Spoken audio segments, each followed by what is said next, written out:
What's up, airplane collectors? Welcome to a model fighter jet review. I'm your host, Ray. Today we will be taking a look at this 1/144th scale replica of Maverick's A-18E Super Hornet from the movie Top Gun Maverick. This model was made by JC Wings under the Tiny Model brand as item number ATC 14402, released in July of 2022. In this video, I'll do an in-depth review of the model and its accessories, after which I will list off the pros and cons. From there, I will decide whether or not I recommend this model to other collectors. This is going to be a pretty long review, so sit back, relax, let's turn and burn. The box for this model is made from cardstock. The protective packaging on the inside is made from clear plastic. This box measures 17 centimeters long, 6 centimeters wide, and 17 centimeters tall. I'll show you around the box now. This is the front. Here's the bottom. Here's the right side. Here's the top, left side, and the back side. This box features a flap that allows you to open it and see the model inside of its protective packaging. You can also see the weapons tray on the underside of the flap. This flap is secured in place by a Velcro strap right here. So I'd like to discuss some of the box design choices on this box, and while we're discussing that, I'd like to talk about the story behind this model. So this model was released by JC Wings under the Tiny Model brand. This was rather unusual because Tiny Model is a brand that makes scale model accessories for dioramas, usually of civilian environments, such as a city or a town. This is based on what I saw on their website. I didn't do very much in-depth looking into them, but the point is, it's very unusual for a company like Tiny Model to release a scale replica of a military aircraft. So that's why I wanted to point it out that this is made by JC Wings under this Tiny Model brand. And you guys also heard correctly, this was released in July of 2022, but it didn't show up to collectors and retailers until early 2025, almost 3 years after the initial announcement. I don't know the full extent of why these delays happened. Based on what I asked and the answers I received from JC Wings themselves, it was due to box art design. I really don't know the whole story, but hey, at least better late than never, I suppose. Now, with regards to the box itself, there are a few design choices on here that I find rather questionable. First, up here we have the computer-generated image of Maverick's F-18. This is standard issue. There's no problem with that.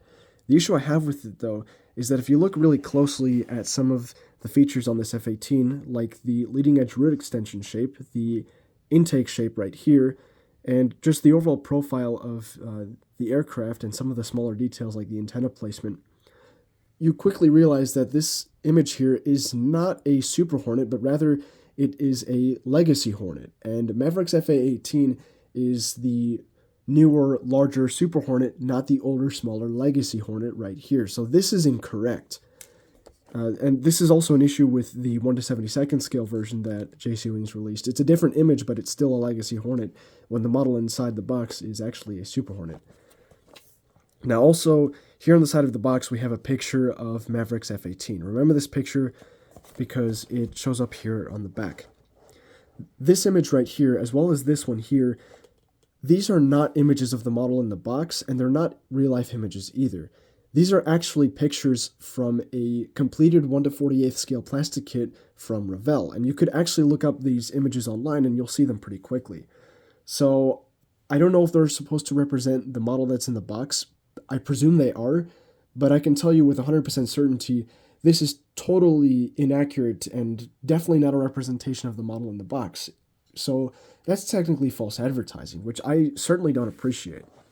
Now, these 4 images here are supposed to be images of the model that's in the box. Obviously, this one is definitely not because it's, as established earlier, it's a picture from a completed plastic kit, but these 3 look more like it. However, if you look closely, specifically at the weapons configuration and loadout, you'll realize that this also isn't pictures of the model in the box. This is the 1/72 scale version I referenced earlier. So none of the box art in any way reflects the model that's in the box. So there's some serious false advertising and some terrible design choices going on this box here. Now that we've got the box out of the way, let's talk about what's in the box. Everything you see here is what's included in the box. On the left, we have the model, and it shows up as you see here, fully assembled, painted, and ready to display. Also included are parts for extended and retracted landing gear, and several detachable ordnance options, including detachable fuel tanks, bombs, and missiles. Lastly, a plastic display stand is also included.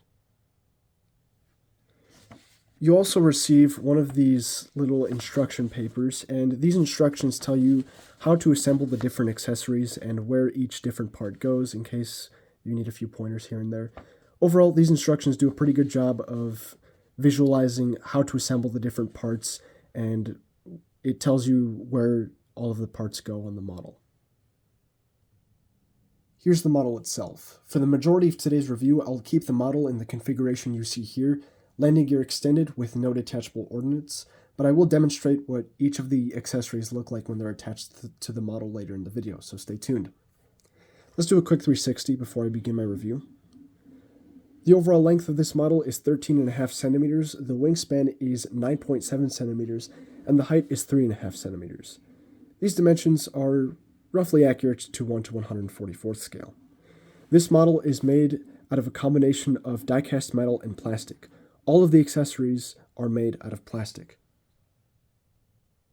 Let's begin the review at the top half of the fuselage, and also bear with me with some of the camera angles. This is a really small model compared to the other military aircraft I've reviewed, so it may be a bit harder to discuss some of the details. So at the front of the aircraft, we've got the usual stuff for an F-18, the nose, the radome, all that fun stuff. However, the first thing I'd like to point out are the signs of filing and sanding right here on the radome. This is highly unusual, but this was also an issue on the 1 to 72nd scale version of this model that JC Wings did. And here in the reflection of the light, you can definitely see it. There's inexplicably some like flat surfaces here on the radome that shouldn't be there. And we can also see that some of the recessed panel line detail got filed away here. It's even more apparent on the joint between the rest of the fuselage and the radome right here. So some of the recessed panel line detail got filed away, and I don't think that looks too good. So I'll try and zoom in the camera a bit more so you can see it. There you go. Now you can see it. Speaking of recessed panel line detail, however, this model features a ton of that, and you can see it right away right here. Lots of small panel lines going on, and none of these are filled in. We do see that this one is a little bit sanded off, but it's mostly intact, so I can forgive that. Among the recessed panel lines, we see several small stencils and printed details. All of those look pretty good, and it's quite nice to see that JC Wings went ahead and included those. And lastly, we have a US Navy roundel right here. This looks pretty good. The placement seems accurate. I really can't complain about that. Now, moving towards the top, we see the silver for the gun exhaust. The placement looks pretty good. We also see some indentations for the gun exit hole as well as the exhaust holes. Those look fine as well. No complaints. Here we have the pizza box antenna. The placement looks good. It's secured to the fuselage. I don't think it's actually an attached part. It might be just part of the tooling itself. I'm not 100% sure, but yeah, it's snug with the fuselage, point being. The black paint application looks all right. The black paint, it should be a gloss finish. However, it's a matte finish, but it is still somewhat reflective, so I suppose I can let that slide. What I do see here in the joint between the metallic paint here and the black paint, it's not exactly aligned, and they kind of correct for this by slanting the paint a little bit here. This isn't accurate, but it is kind of an easy thing to notice, so that's kind of I don't really appreciate that. Now, what I do want to talk about is the blue stripe here. The blue stripe, the color looks correct. However, the placement here is inaccurate. The way it joins together at a point, this is accurate, but the blue stripe should continue onwards to it should intersect just on top of this pizza box antenna right here. So this placement is not accurate. Originally, I believed that they placed it here because they couldn't place it on top of the pizza box antenna, but then I quickly realized that's kind of silly, and they very easily could have done it correctly, but I guess they just didn't. We'll keep moving down. Here we see the Captain Pete Mitchell Maverick title. This is a really small title, and it does look kind of messed up, but the reason for that is because it intersects with the joint between the canopy and the fuselage. But it's still legible, and I think that looks all right. It might be a little bit large, but hey, at least you can still read it, so that's good. And then here we have the 3 silhouettes to denote Maverick's kills. Unfortunately, these are incorrect. You can barely tell, but those are actually in the shape of A-18 Hornets. Those should be in the shape of F-5E Tiger II jets, or in the Top Gun world, MiG-28s, because that's what Maverick shot down in the original 1986 Top Gun. We'll move down the spine of the aircraft, as I like to call it. Here we see plenty of recessed panel line details. We see some small rivets. They're a little bit big for what they're supposed to be, but considering the size of this model, I think we can forgive that. And while we're here, oh, there goes the nose landing gear. All right, I'll have to, whoa. Okay, something, oh no, it broke. Okay, I'll have to address that later. Shoot. Anyway, we have the leading edge extension right here. Lots of detail up there as well. You can see some recessed panel lines, as well as some very, very small stenciling I'm pointing out with my pointer here. Yeah, you can't even read those, and I don't expect to be able to read them, so at least those are included. That's very good to see. Now here's the rest of the spine of the aircraft. We see the blue stripe here. The placement is pretty good, but I'd argue the stripe, especially right here, mostly aft of these kill markings, it gets too thick, and that's unfortunately incorrect. Here's the dorsal antenna right here. It's made from plastic. This looks good. No complaints there. I'll try and show this part. There you go. Oh, nice. Okay, this is better than what I was doing yesterday. So here is the aft end of the aircraft. We've got lots going on here. First, we have the stripes they meet up here. This looks pretty good. I do see that some of the blue kind of poked out onto the black here, but it's no biggie. We have the ECS exhaust here. This looks good. Doesn't look like any of it's messed up. And yeah, plenty of recessed panel lines back here as well. Let's move back to the wings. Here's the top of the left wing. The wings on this model look pretty nice. They're molded into the rest of the fuselage, so we don't have to worry about any attachment joints or anything. And here we can see lots of recessed panel line detail. I do see hints of it being filled in here, but it's still very visible, so I won't complain about it. Here, right now, in the reflection, you can barely see it, but here we see the U.S. Air Force, U.S. Navy roundel. This looks good in terms of the shape, but the color, I do see a greenish hue to it, so that's not really accurate. I didn't see this on the fuselage one, but I can't really tell on that one for sure. It's really tiny. Back here we have the Modix number, the 00s. This looks good. And on the trailing edge of the flap here, I see a turquoise line. This isn't accurate at all. I don't know why JC Wings did this, but I mean, it's there. The application of it looks decent, and it's barely visible, so I can forgive it a bit. Now on the wingtip launch rail here, we have an AIM-9M Sidewinder missile. This is inaccurate, but I'm willing to forgive this because I doubt JC Wings had access to a 1/144th scale AIM-9X, which would have been correct. But yeah, so this I think they just substituted this in because it's what they had. On the 72nd scale version they did get the missile correct, but this one is unfortunately incorrect. I'd also like to point out that the attachment with this missile is really sloppy. You can see a huge gap between the launch rail and the missile body itself. And on the other piece I own, the attachment point here is straight up not attached. The only way it's holding on to the launch rail is through the fins here. So that's kind of strange. Now, on the right wing, the story is a little bit different. In terms of recessed panel lines, it's pretty much the same, as well as pretty much everything on top of the wing. Here, the roundel isn't present. This is accurate. But on the right launch rail, we have an ACMI data collection pod. This is accurate. The placement looks good, the shape looks good, and it's very sharp, made out of plastic, so be very gentle when handling the model. This is very easy to break. So, yeah. Top side of the aircraft, lots of detail going on. Quite a few inaccuracies and imperfections, but I think we're off to a decent start. Now let's talk about the cockpit and canopy for a little while. The canopy, as you may have seen earlier, it does hinge open, and it hinges open quite far. It's very loose though, so you'd have to prop something in there to keep it open. And the cockpit, I can barely see that. Yeah, there's really not much going on in there. I do see a plastic part for a heads-up display. Alright, that's the best I can do with focus. But I do see a seat, a plastic part for a heads-up display, and does that seat have any detail? It kind of does. It's painted green. So there's a reasonable amount of detail given the size of this model. Again, it's really tiny. But yeah, it's nice to see that the canopy hinges and it opens and closes. So the canopy and cockpit looks pretty good. Let's go to the rear of the aircraft for a little while. Here's the left side vertical stabilizer. The vertical stabilizers on this model, they look all right. The angle at which they're attached to the model, though, is inaccurate. They're pointed way too far up, and you can just tell by looking at it, it's not really correct. So unfortunately, they have that going for them. But the detail on them is pretty nice. There's recessed panel lines, the attachment joint, you can see the rivets here. And the blue stripes, the placement looks good. I do see some imperfections in the paint, but nothing really worthy of complaining about. But my main concern was the accuracy of this United States Navy Fighter Weapons School logo, or just the official Top Gun logo, because on the 72nd scale version, JC Wings got this incorrect. But on this model, it appears as though they got it correct. So that's very good to see. At least there was improvement there. And here's the inside of the right vertical stabilizer. Again, there's really not much going on the inside here, but on the outside, there's lots going on, and that looks pretty good. Here, I'll just show you the other side for completion's sake. Okay, the other side, this one might have fared a bit better in terms of the blue paint application than on the left side.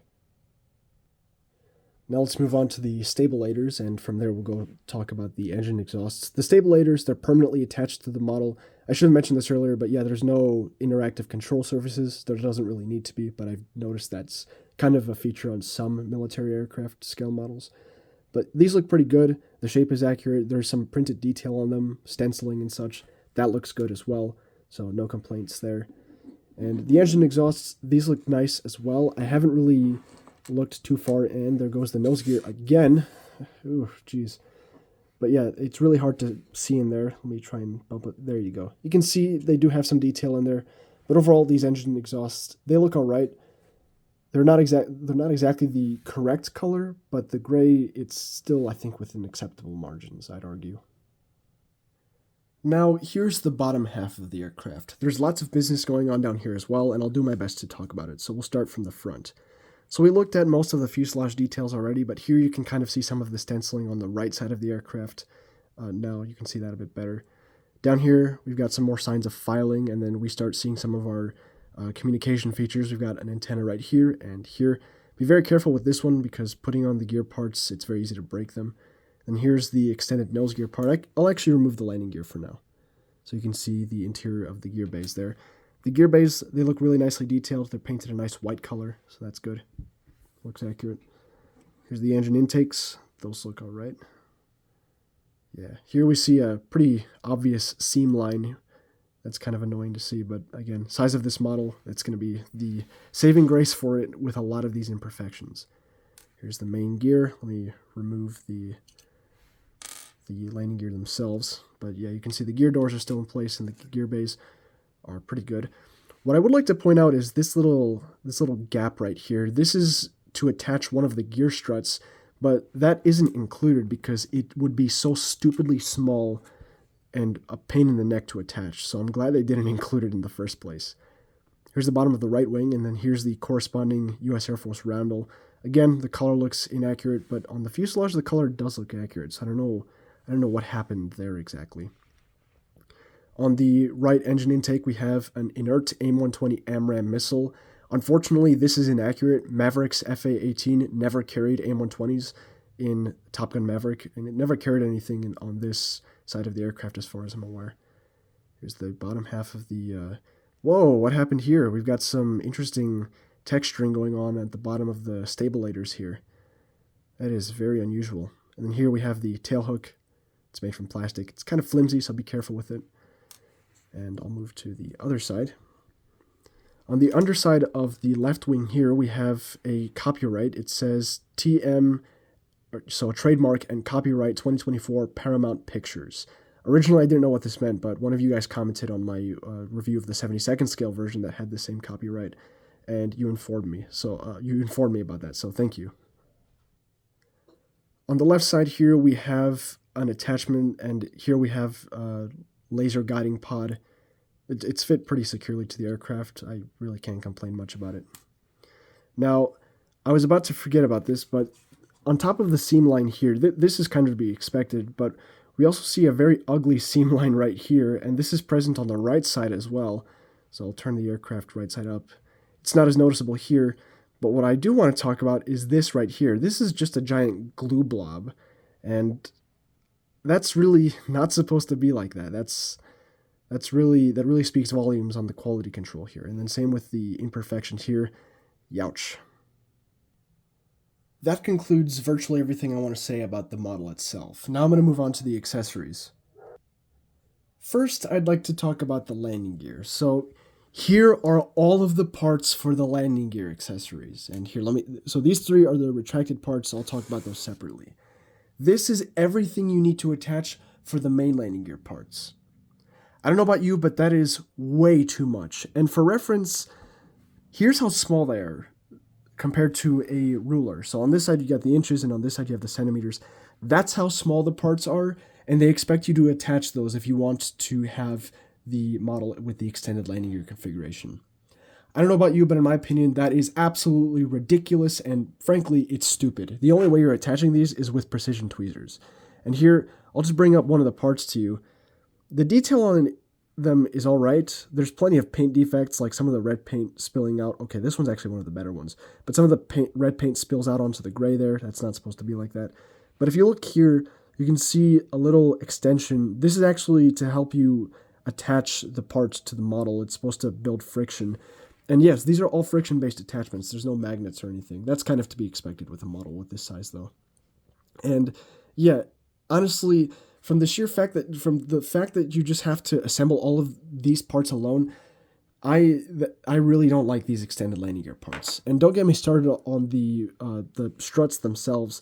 The wheels here, they're supposed to roll. They don't. They're mounted at all sorts of odd angles, and half the time, the nose gear one here, it doesn't even fit. Like you guys saw earlier, it had trouble fitting, and looks like it's broken already. So yeah, the extended landing gear parts, they suck. I almost forgot to mention this, but earlier I pointed out on the attachment, there's a little extension to help you build friction between the model and the part. Most of these are too thick to begin with, so you have to file them down in order to successfully fit them in the model. And that's something, it's annoying, but I'd rather the parts be too big and you have to file them down than them being too small and then you have to add stuff on them, because that's a really annoying process and it's a whole lot more tedious than just cutting a part off. The last thing I want to show you here is how these landing gear parts make the model sit. I don't have any of the doors attached because I'm honestly not going to do that again. It's a very tedious process. But the angle at which it sits, it's a little bit, like the nose is angled down a little bit much. And if you look at the nose gear, it doesn't even fit in the model correctly. So honestly, I would advise against using the extended gear parts at all. Oh, dang it. There it goes, falling off again. If we sit the model down, we can see that either the gear balance, it's the gear balance. The gear balance is just horrible. The model's lopsided. It's not even sitting, like the wings aren't parallel to the ground. So the extended gear parts on this model are a disaster. Thankfully, the retracted landing gear parts, which you can see in their gear bays right now, these are a lot simpler. And the fit with the fuselage, especially with the main gear ones, it really isn't perfect, especially this. Oh my god, yeah, especially this one. You have to push them a bit, and even then they push back. But don't push it in too far, otherwise you might not be able to get it out. But thankfully, these parts include gaps to insert tools, so you can remove them. And the nose gear one, it actually fits in quite good. So the retracted gear parts, I think that's the way to go. There are also several options for detachable ordnance. The first of these is detachable fuel tanks, and here's the centerline fuel tank. The shape is good, the attachment with the aircraft is also pretty good. However, the Top Gun title here, first off, is inaccurate. Maverick's A-18E Super Hornet never carried this Top Gun marked fuel tank. It was only the two-seater F model that did. So technically this is inaccurate. Also, the blue color here, it's supposed to match the blue color on the aircraft. It is too dark, if you can tell. So the blue color is incorrect. Now, I'll fit it to the aircraft to show you what it looks like here. It fits with a friction joint, and on the first try you have to push it in a bit hard, but once you fit it to the model, it fits alright. It's a decent fit. It's not perfect. It's far from perfect, actually, but it gets the job done. It is kind of angled upwards, if you will. Let's move on to the wing attachments. So the underwing pylons, there's three different pylon stations. We have the innermost pylon, we have the center pylon, and then we have the outermost one.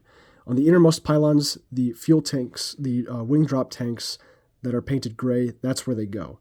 Now, I believe that these can also fit on some of the other pylons, but technically speaking, you're supposed to put them here. And once you fit them on, you have to give them a good push because, again, the friction joints with all of these attachments, they're really, really tough to get in there because they're a bit oversized, which honestly, it's not that bad.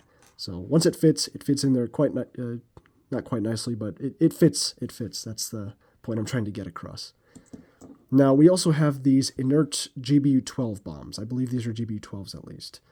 This is not correct to the loadout that Maverick's FA-18 carried. Maverick's F-18 carried a set of ELGTR training munitions on triple ejector racks, but I doubt JC Wings had the access to the tooling for that in this scale, so they just substituted the best they could. And honestly, these aren't terrible. Again, they fit into the model just like the fuel tanks. If I could fit them in, that'd be great. These are a bit stubborn though, and the attachment wears out really easily, so you have to be a bit hard with them. Lastly, we have more inert AIM-120 AMRAAM missiles. You can tell that, by the way, all of the weapons on this model are inert. You can tell by the blue stripes and the blue coloring on the weapons. So these would be used in a training environment, which, by the way, is accurate. Maverick's FA-18 in Top Gun Maverick never carried live ordnance. All right, there we go. That's what all the attachments look like. Overall, these accessories, the quality is decent. I have seen several paint defects here and there, but they're not horrible. Now, what I would like to point out is something funny that happened with this specific model. I actually got an extra one of these little bombs. So here's the second one that came with the kit, and the third one, there it is. All right, yeah, I had it hiding behind me. Here's the third one. So I guess it's a good luck charm. I don't know what. It was in the same bag as the landing gear parts instead of the weapons tray where these weapons are stored, and the fuel tanks. But yeah, that was kind of an interesting, not defect, but it's definitely rare to see that, so I figured I'd point it out. It was kind of funny to me. I should also mention the construction was pretty shoddy because, yeah, I gripped the right wing of the plane and the ACMI pod fell off, so I'll have to glue that back. Last but not least, we have the plastic display stand. This is a 3-piece display stand with the base, the strut, and then the part that attaches to the model. Overall, this is a decent stand. It does mount at a bit of an angle, so it shows the aircraft pitching up and turning. I'll demonstrate that in just a moment. And also something I'd like to point out is, back here, you may notice that there's a small indentation right at the center there. I'll point it with the pointer. This indentation here. I actually had to do that on my own because the way the stand is designed, it crushes the tail hook and that'll bend it. So I cut this little gap right here to make room for the tail hook. Now, the way that this stand attaches is through the engine nozzles. So if we put the two little parts there into the engines, just gotta put them in there, and there you go. There's the model on the stand. There you can see the tail hook sitting in between the gap there. And this stand is actually pretty secure. I've put it through several California tests, as I like to call it. And here's what entails a California test. Just give it an earthquake. That's what it is. And yeah, I've put it through several of those, and the model, it stays firm on the stand. And honestly, the stand is pretty good. It's not small, it's not too big. And the stand is pretty much the only accessory on this model that is reasonably good. Alright, so that concludes my review for this model, and wow, okay, this video is getting long. I'll try my best to cut it out as soon as possible. So, oh, by the way, here on the left side, this is the 1/72 scale version of this model that I reviewed today. This is also from JC Wings, and I referred to it multiple times, and this is the model that we looked at today. So that concludes my review, and let's go over the pros and cons. What does this model do well? It's got lots of accessories that you can customize. All of these accessories, they are a bit hard to fit into the model, but they do eventually fit if you do some slight modification. Sometimes this isn't even necessary. So customizability is pretty good. The tooling used to make this model is really detailed as well. There's lots of small recessed panel lines, which some of you I'm sure will appreciate. And some of the markings are correct, like the Top Gun logo on the vertical stabilizers, that's correct. We also see the Captain Pete Mitchell callsign Maverick titles under the canopy, those are correct. Lastly, this model includes its own display stand, which is something that this 1/72 scale version doesn't have, unfortunately. And that's about all I can say in terms of pros and cons. Well, pros, I'll do one more. The paint colors seem mostly accurate. The gray colors, they might be a bit dark, but the black and the blue, on the aircraft at least, is accurate. Now let's go over the cons. This model has many inaccurate markings, like the blue stripe here, it being too thick on the spine, The Top Gun tank here, that's inaccurate. The turquoise markings on the trailing edge of the flap. I could go on. I think that's about all of the inaccurate markings. We also see several quality control issues, like the filing on the radome, the glue blob on the right side of the aircraft, the fact that the data collection pod came off so easily. I just looked at it wrong. Well, I kind of gripped it with my hand and boom, it just came off. We also saw how a lot of the accessories, I mean, they do attach, but they're not really, the attachment is very hard to get in there, and the main gear parts are just a disaster. So yeah, lots of things that aren't really going well for this model. So in terms of a recommendation, it's very hard to decide. Normally, if this model doesn't have any competition. Now, if it did have a competition, I definitely would say I don't recommend it. But there's really no alternative in 1 to 144th scale for this model unless you were to build it yourself. But still, taking into consideration the quality issues, the inaccuracies, and everything we saw, I don't think I recommend this model. It's really expensive. It's not terribly expensive, but it's more expensive than it should be. There's lots of inaccuracies on it, and really, all of this shows that JC Wings really didn't try with either the 72nd scale version of the model or the 1 to 144th scale version. If you want to see my review on this one, that's also up on my channel, and this one it goes into a whole lot more detail on what's exactly wrong with the JC Wings version of Maverick's F-18. Well, that's all I've got for today. Thanks for watching. As always, if you have questions or comments, be sure to leave a comment down below in the comment section. If you're new here, feel free to watch my channel for other scale model reviews. And if you'd like to show the channel some support, go ahead, like this video, and subscribe so you never miss another upload. That's all I've got for today. Happy building, happy collecting. Please take good care of yourselves, and I'll see you next time.